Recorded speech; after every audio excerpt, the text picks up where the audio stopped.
자, 우리는 지난주에 우리 티모시 설교에 의해서 이사야서 9장 1절부터 7절 말씀을 가지고 메시아의 징조라는 제목을 놓고 빛으로 오실 메시아가 희망이고 어두움을 몰아낸다는 그 회복의 징조들을 배웠습니다. 자, 그래서 이 어두움이 우리들의 죄성과 같아 메시아인 예수가 빛처럼 우리에게 들어올 때 우리 안에 있는 모든 죄성들이 그 빛에 의해 소멸된다는 것까지 우리가 접근해 보았습니다.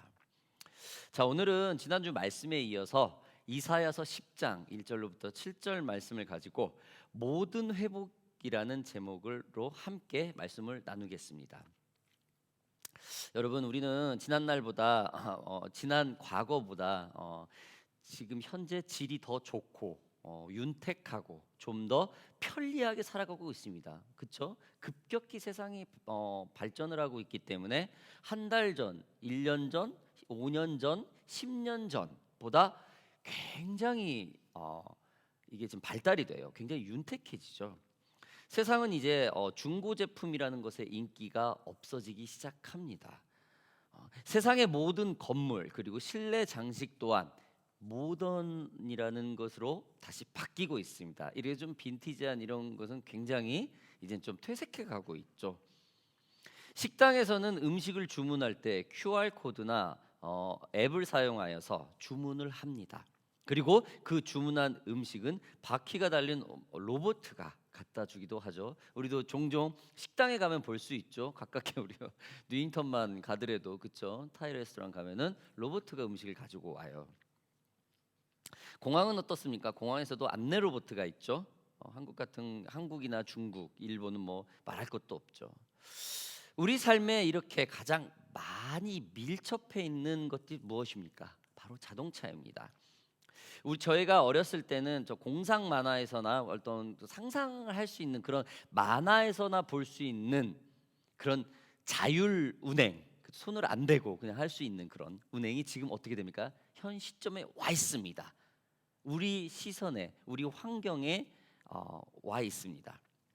처음에 이 자율주행 자동차가 나왔을 때 저를 포함해서 많은 사람들이 참 그것을 믿지 못했어요. 그 차를 신뢰하지 못했어요. 그 기술력을 절대로 믿지 못했습니다. 아니, 불안해서 어떻게 자율운전 시스템에 운전을 맡길 수 있느냐, 내 생명을 어떻게 맡길 수 있느냐라고 생각을 했었죠. 저는 최근 몇 달 전까지만 해도 이 자율운행 자동차를 그냥 머나먼 얘기로 생각을 했었습니다. 그냥 TV에서나 보는 그냥 부잣집 사람들이 그냥 사는 그런 자동차 종류의 하나구나라고 생각을 했습니다. 그러나 최근에 제가 구입한 차가 있어요. 차 파이낸스가 끝나서 이제 한국 가는데 돈이 없어가지고 비행기값을 해야 되는데 차를 팔았죠. 그 일부를 비행기값 내고 그 나머지를 이제 디포짓을 해서 차를 샀어요. 파이낸스로.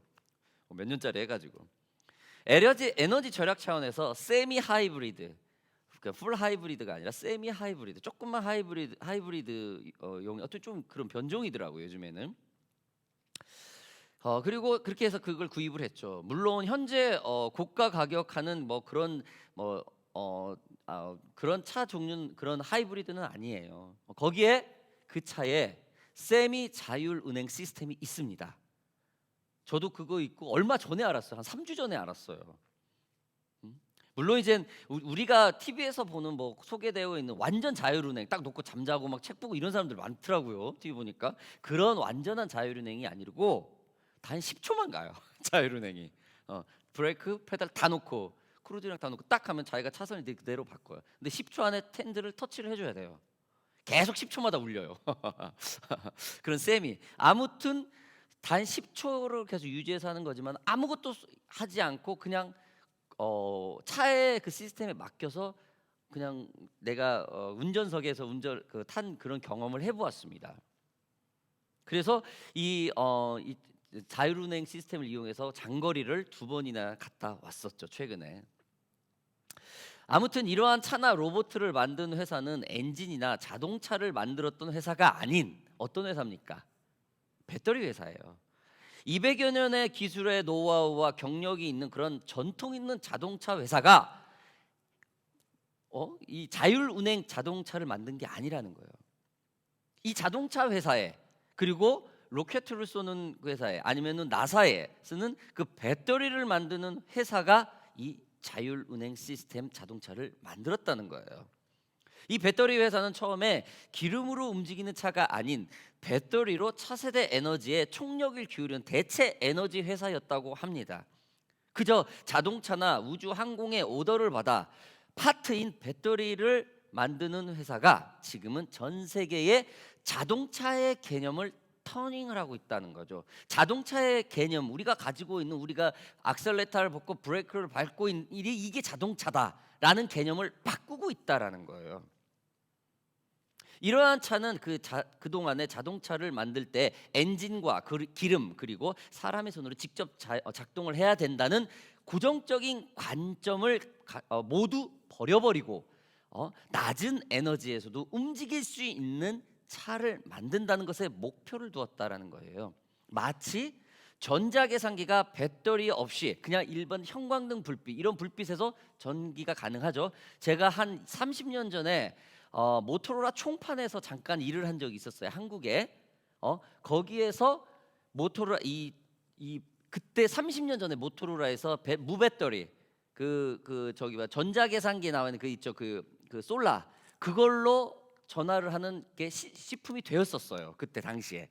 그런데 이 출력을 0.00와트 메가트로 낮춰야 돼. 이 기술력이 되지를 않는 거예요. 그래서 뭐 지금이야 뭐 리튬이온 배터리로 바뀌고 있지만 아무튼 우리가 생각하고 있는 이런 관점을 완전 뒤바꾸는 거가 굉장한 그런 그 디벨롭을 한다는 겁니다. 여러분, 제가 지금 자동차에 대해서 설교를 하려고 하는 것이 아닙니다. 이런 관점이라는 거예요. 오늘 본문 말씀을 보면은 주님이 이스라엘을 회복시키려고 하는 강한 의지의 말씀을 보입니다. 그 회복을 위해 잘못되고 잘못 세워지고 했던 그런 모든 관점을 바꾸고 있다라는 거예요. 하나님의 관점, 그리고 우리가 생각하는 인간의 관점, 끊임없이 맞지를 않고 있는 내용이 오늘 본문 말씀입니다. 1절 2절 볼까요? 불의한 법령을 만들어 불의한 말을 기록하며 가난한 자를 불공평하게 판결하여 가난한 내 백성의 권리를 박탈하며 과부에게 토색하고 고아의 것을 약탈하는 자는 화 있을진저. 여러분, 정직하지 못하고 공평하지 못한 이스라엘을 하나님이 지금 책망을 하고 있습니다. 불의한 법령, 불의한 말, 그리고 가난한 자를 불공평하게 판단하고 과부와 고아를 탄압하는 일은 하나님이 원하는 것과 전혀 반대되는 행동입니다. 모세의 율법에서도 아무리 살인까지 하더라도 도피성이라는 것을 만들어 공정하게 형벌을 내리기 전까지 그 사람을 보호했습니다. 현재까지 그 비슷한 법이 있죠. 변호법, 변호를 하고 있죠. 보호를 하고 있죠. 인권이라는 거 해서, 그렇죠? 아무리 큰 죄를 졌더라도 그 죄가 밝혀지기 전까지는 그 죄인은 그 죄에 가는 그 계류 중에 있죠. 죄인으로 인정을 하지 않죠. 무엇보다도 여러분, 고아와 가부를 돌보고 사랑해야 하는 것은 하나님의 백성으로서 아주 지극한 것, 당연한 것이었습니다. 하나님이 택한 백성으로서는 이거는 당연시 해야 되는 거였어요. 그런데 당시 상황은 어떠합니까? 방금 읽은 본문 1절 2절은 이사야서 1장 23절과 5장 23절에 대한 상황들의 얘기입니다. 제가 이사야서 1장 23절 그다음에 5장 23절 좀 읽어보겠습니다. 1장 2절 죄송합니다. 1장 2절 5장 23절요. 읽어보겠습니다. 내 고관들은 패역하여 도둑과 짝하며 다 뇌물을 사랑하며 예물을 구하며 고아를 위하여 신원하지 아니하며 과부의 송사를 수리하지 아니하는도다. 그들은 뇌물로 말미암아 악인을 괴롭다 하고 의인에게서 그 공의를 빼앗는도다. 여러분, 3000년 전에도 이런 일이 있었어요. 지금도 이런 일 우리 쉽게 볼 수 있죠. 굉장히 언페어한 일들이 비일비재하죠. 물론 이젠 그나마 그 정도면은 나라에서 이 정도 이렇게 보호 잘하는 편이야라고 말하는 게 조금 선진국이지 없어진 거는 아니에요. 여러분, 하나님의 사랑이 무엇이라고 생각을 하십니까? 그쵸? 무조건적인 아가페 사랑이죠. 여러분도 아시죠? 예. 우리 크리스찬은 그 하나님의 형상을 닮았기 때문에 그의 무조건적인 아가페 사랑을 따라가야 하는 겁니다. 맞죠? 즉 나보다 다른 이를 더 생각하는 것을 말하는 겁니다. 크리스찬은 내 것을 무조건 나누어 주는 사랑을 가지고 있습니다. 뭐 내 것 쓸 거 막 그냥 뭐 있는 거 다 달아 주는 게 아니라 당연히 가지고 있으면 조금씩 쉐어를 하는 이 개념을 갖고 있다라는 거죠. 내가 받은 것이 있으면 꼭 다른 이에게 주게 되죠. 하나님을 믿지 않은 사람들은 자기 것을 줄 때 항상 조건을 겁니다. 항상 이유가 있어야 줍니다. 설득력이 있어야 내 것을 내놓습니다.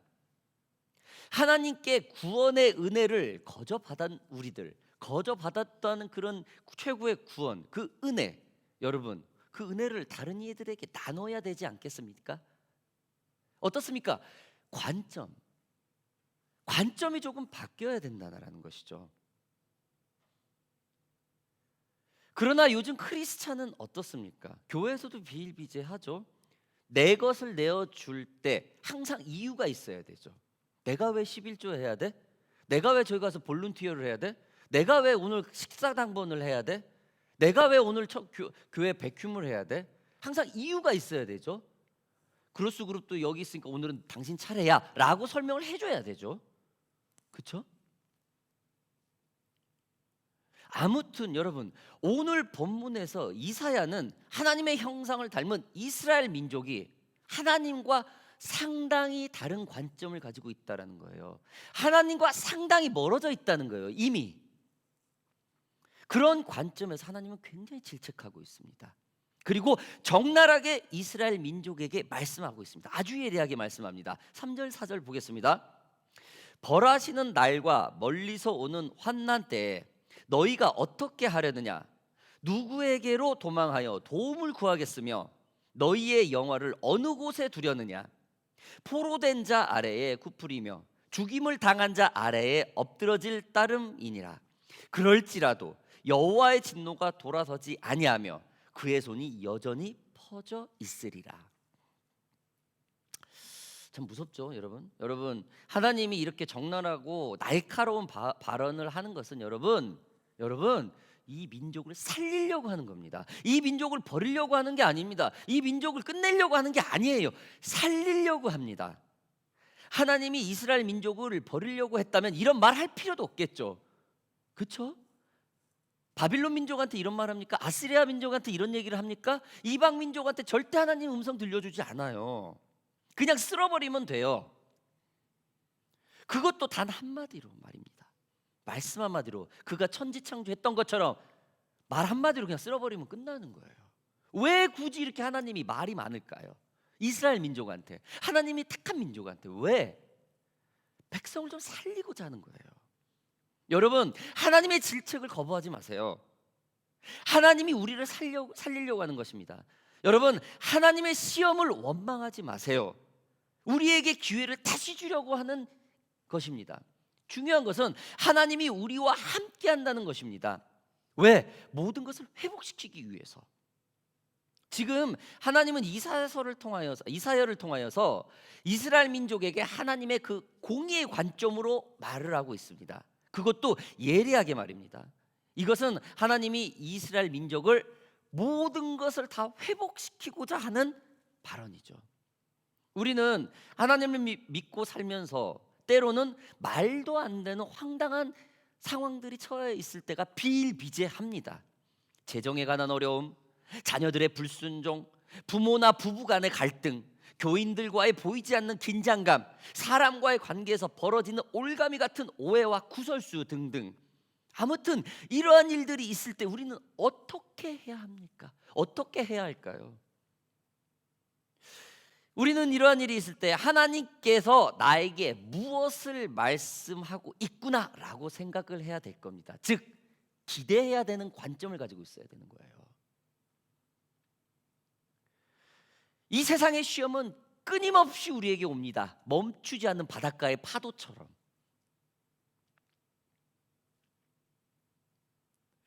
우리들이 이런 일이 있을 때 하나님께서 나에게 왜 이런 일을 줄까라고 늘 기대하는 마음으로 질문을 해야 된다는 것이죠.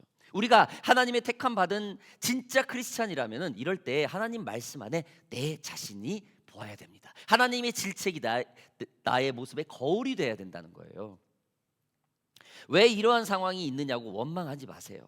다른 이들이 나에게 어떻게 하는지는, 어떻게 생각하고 어떻게 하는지는 나중에 생각하세요. 다른 사람의 관점은 나중에 생각하세요. 오직 하나님이 나에게 지금 무엇을 말씀하고 있는지 집중하세요. 오늘 본문의 내용도 마찬가지입니다. 이사야만 빼고 이스라엘 왕까지 자신들의 잘못이 무엇인지 전혀 모르고 있어요. 아니, 자신들의 잘못을 거부하고 있는지도 모르겠어요. 그저 아수르 군대에 침략당하는 그 위기에만 집중되어 있어요. 하나님은 그가 택한 백성을 버리지 않습니다. 믿으십니까, 여러분? 하나님은 여러분들이 주님을 믿음으로 고백한 여러분들 절대 버리지 않아요. 아멘으로 믿으시기 바랍니다. 그저 질책하고 책망은 할 수 있어요. 왜? 모든 것을 회복시키려고,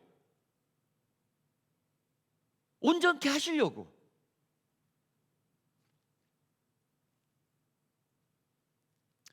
당장 눈앞에 그 위협적인 존재, 그 아수르 군대에게만 집중해 있던 이 이스라엘 민족들, 이런 민족들한테 끊임없이 얘기를 하고 있는 거예요.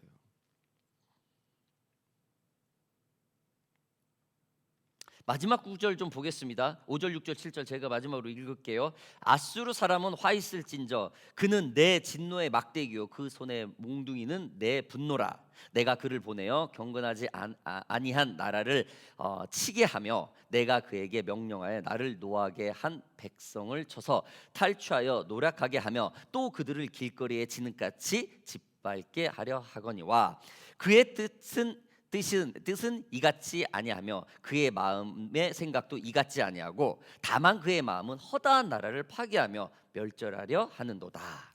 여러분, 세상의 절대 권력을 가진 나라를 움직이는 것이 누구입니까? 하나님입니다. 하나님이에요. 세상을 지배하는 나라를 움직이고 있는 것이 하나님입니다. 하나님의 그 택한 백성인 그 이스라엘을 회복시키기 위해서 전 세계를 휘어잡고 있는 나라를 움직이고 있어요. 사랑하는 OPN 가족 여러분, 하나님은 이처럼 우리에게, 여러분과 저에게 늘 관심이 있습니다. 한 번도 그 시선을 다른 곳에 돌리지 않습니다. 하나님은 이처럼 우리에게 눈을 띄지 않습니다. 우리를 계속 집중하고 있어요. 끊임없는 관심을 보이고 있다는 거예요. 여러분 믿으시기 바랍니다. 지금 그가 택한 민족 이스라엘을 이들을 모든 것으로 회복시키기 위해서 아수르, 그 절대 강국, 세계를 제패했던 당시에 저기했던 아수르를 움직이고 있어요. 아수르를 주관하고 있는 게 바로 하나님입니다. 왜? 택한 민족 이스라엘을 보호하기 위해서, 회복시키려고 하기 위해서. 여러분, 우리가 알아야 할 것은 하나님의 회복 관점은 우리가 생각하는 관점하고 틀리다라는 거예요. 하나님은 공의와 사랑이 함께 존재하는 분입니다. 사랑으로만 편중되었다면 어떻게 되겠습니까? 하나님의 무조건적인 사랑만 있다면 하나님의 뜻이 아닌 것으로부터는 철저하게 대가를 치르게 하는 것이 바로 공의입니다. 하나님의 공의입니다. 여러분 아시기 바랍니다. 여러분, 늘 하는 말인데 거저받은 것은 구원밖에 없어요. 하나님의 은혜밖에 없어요. 다 페이먼트 해야 돼요. 이 세상은 성숙해지려면 그만큼 노력해야 됩니다. 많이 좋은 크리스찬 되려면 노력해야 돼요. 노력 되지 않으면 절대 크리스찬 될 수 없어요. 하나님을 알려면 노력해야 돼요. 저절로 하나님 알아지는 거 아니에요. 대가가 있어야 됩니다. 지금 이 말씀을 듣고 있는 여러분 중에 삶의 시련이 있을 때, 항상 시험이 들 때 그 입에서 혹시라도 불평 불만이 있지 않습니까? 예, 맞아요. 저도 그래요. 우리가 회개합시다. 그리고 늘 주님 앞에 엎드립시다. 마음을 다시 추스려 주님 앞에 예배자로 나옵시다. 원망이 있다면 그 마음을 돌려 우리 환경의 범사에 감사로 돌립시다. 나의 주변의 작은 것 하나하나로 감사로 고백해 보세요. 주님을 알게 해준 것을 감사, 건강 주심을 감사, 일할 수 있게 해주심을 감사, 사랑하는 가족들을 주심을 감사, 하나님께서 우리를 쉬고 편히 쉴 수 있는 집을 주신 것에 대한 감사 등등. 여러분, 예수를 믿지 않는 가족이 있다면 믿게 할 수 있는 나의 최대 노력을 해야 되는 그거에 대한 감사, 끊임없는 그들을 위해서 중보해야 되잖아요. 그에 대한 감사가 있어야 될 거예요. 그리고 하나님을 예배할 수 있는 이렇게 OPM, 이런 공동체를 주신 거에 대해서 감사하는 그런 모든 일에 감사하시길 바랍니다. 오늘 말씀 이후로 여러분 The Better Hero 집회인 7월 22일 날에 금요일에 이사야서 36장과 6장에서 39장으로 우리가 다시 만나요. 오늘이 이사야서를 쉬고 단 6주 동안 우리가 브레이크를 해요. 이제 우리가 다음 달 집회가 있어가지고 이사야서가 6주 동안 브레이크를 하는데, 여기에서 그 다음 시간에 만날 때 우리 팀 설교를 이렇게 만날 건데, 거기에서 아수르가 굉장히 더 악한 꾀로 그 당시의 왕 히스기야 왕과 이스라엘 민족 간에 이간질을 해요. 항복을 권유합니다. 이런 아주 흥미진진한 스토리가 우리가 그 터닝이 됐을 때 그 얘기를 하게 됩니다. 그때 하룻밤 사이에 하나님이 아수르 군대를 18만 5천 명을 죽여버려요. 그리고 아수르 왕국이 무너집니다. 그 아수르 왕 사네립은 아들한테 죽어요. 아주 비참하게 죽습니다. 이스라엘을 능욕을 했던 하나님이 그렇게 복수해요. 그 전초 시작이 지금 오늘 이 말씀입니다, 여러분. 그 생명을 하나님이 모든 걸 주관하고 있다라는 거죠. 여러분, 우리들의 관점과 하나님이 회복시키려는 관점이 이렇게 틀리다라는 거예요. 혹시 여러분 중에 여러분의 단점과 장점에 비교하면서 끊임없이 열등감에 있으신 분이 있지 않습니까? 절대평가가 아닌 상대평가에 너무 치우쳐져 있지 않습니까? 옛날엔 내가 있는데 이만큼 디벨롭 됐어. 나보다 더 잘하는 사람들이 있어. 여기까지 가는데 또 들어. 여러분, 절대평가는 하나님의 기준이 되면 맞아요. 근데 상대평가는 끊임없는 곤고와 외로움, 비참함, 이거의 결과가 나와요. 하나님이 중심이 된 절대평가가 돼야 됩니다. 오늘 마지막으로 제가 읽은 책 중에 하나를 읽어주고 여러분들께 이 말씀을 하고 우리가 말씀을 마무리할까 합니다. 쓰러진 김에 엎드려 하나님을 만났다라는 그 신재웅 목사님의 그 책인데, 한쪽 제가 이거 너무 좋아가지고 단점과 장점의 사이를 봤어요. 그 관점이 조금 바뀌면 우리가 얼마나 큰 모습이 될까, 모든 게 회복이 될까라는 차원에서 제가 이 말씀을 보고 오늘 마무리 짓겠습니다. 어느 날 꽃을 보며 생각했다. 왜 난 꽃처럼 화려한 장점은 없고 잎처럼 별 볼 일 없는 단점만 무성할까? 하나님이 말씀하셨다. 햇빛으로 영양을 만드는 건 꽃이 아니라 잎이야. 잎은 꽃이 피기 전에 열심히 햇빛을 받아 영양을 공급해서 꽃을 피워낸단다. 그런데 내가 너를 그렇게 만들었단다. 잎과 같은 단점은 하나님을 만나라고 있다. 이것이 우리에게 단점을 허락하신 이유라는 거죠. 잘나고 잘하면 하나님을 절대 찾지 않을 것입니다. 모자람과 부족함을 들고 하나님께 나아가면은 햇빛과 같은 은혜를 통해서 꽃과 같은 장점을 피워낼 수 있고 하나님의 계획대로 쓰임 받을 수 있게 된다는 것입니다. 장미꽃은 장미꽃이 되게 하시고 안개꽃은 안개꽃이 되게 하십니다. 세리장이고 부자였던 삭개오가 예수님을 만나게 된 건 부와 명예라는 장점이 아니라 아무도 쳐다보지 않는 멸시당하는 그 작은 키의 단점이었다라는 것이죠. 키가 작은 삭개오는 예수님을 보기 위해 돌 무화과 나무에 올라갔고 예수님 눈에 띄게 되었습니다. 그리고 그의 장점이 아름답게 쓰임을 받게 되었죠. 하나님의 사랑을 전하는데 그 소유를 사용되었다는 것입니다. 잎과 같은 모습으로 예수님을 만나 꽃이 피었다는 거죠. 대부분의 꽃보다 여러분 잎이 먼저 핍니다. 꽃은 햇빛을 흡수할 수 없기 때문이죠. 하나님을 만나게 하는 건 자람과 화려함이 아니라 못함과 아주 조촐함이라는 것이죠. 장점을 아름답게 피워내고 싶다면 단점도 아름답고 귀하다고 하시는 빛 되신 하나님께 나가야 될 것입니다.